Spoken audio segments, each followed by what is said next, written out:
महाशक्ति, कुंडली और हस्तरेखा, ज्योतिषी और हस्तरेखा।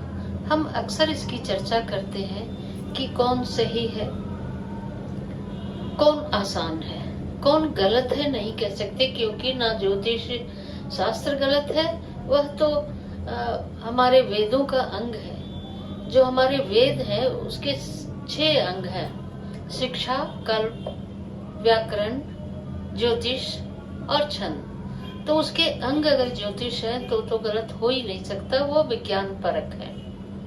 और हस्तरेखा, हस्तरेखा भी एक विज्ञान ही है, जिसे मैं कहती हूँ कि ज्योतिषी की तरह हस्तरेखा का भी अध्ययन और अनुसंधान होते रहना चाहिए और कोर्स में इसे भी शामिल करना चाहिए। तो आज हम आपको बतला रहे हैं कि कुछ बातें ऐसी है जिसे आप कुंडली से नहीं जान सकते, लेकिन अपनी हस्तरेखाओं से जान सकते हैं। जैसे कि आपके सौभाग्य में अगर कहीं पे कुछ स्पॉट है तो आसानी से आप जान लेंगे, लेकिन कुंडली के माध्यम से आप तब जानेंगे जब आप एक ज्योतिषी होंगे और ज्योतिष शास्त्र का अध्ययन किए होंगे।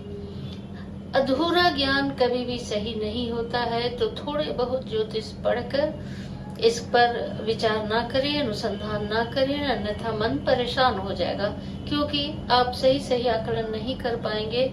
जो किताबों में मोटा मोटी दी हुई होती है उसे जानकर आप अगर गलत प्रेडिक्शन कर बैठेंगे तो आपका मन ही परेशान होगा। आज हम बतला रहे हैं तिल, आपके हाथों में तिल और आपका भाग्य।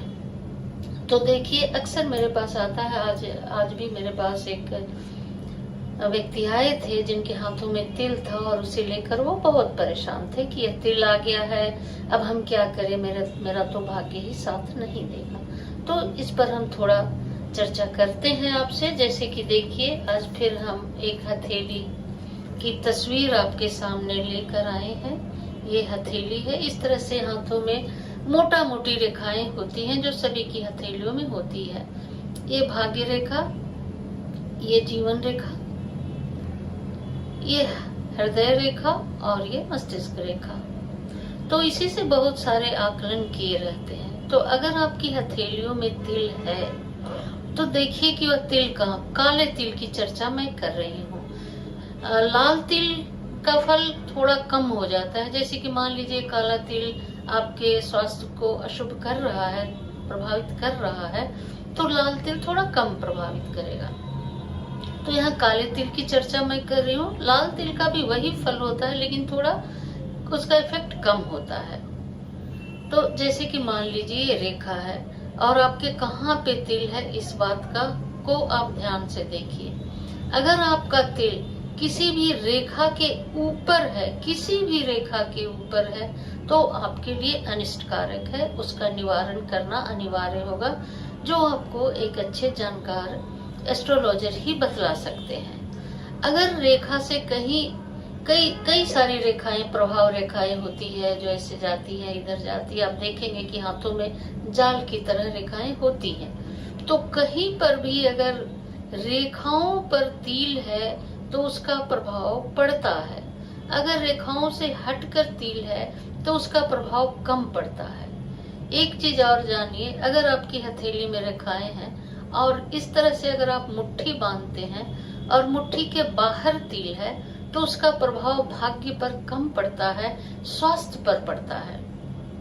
और अगर मुट्ठी के अंदर तिल है तो आपके भाग्य पर असर डालेगा, और वो भी तब जब रेखाओं पर होगा।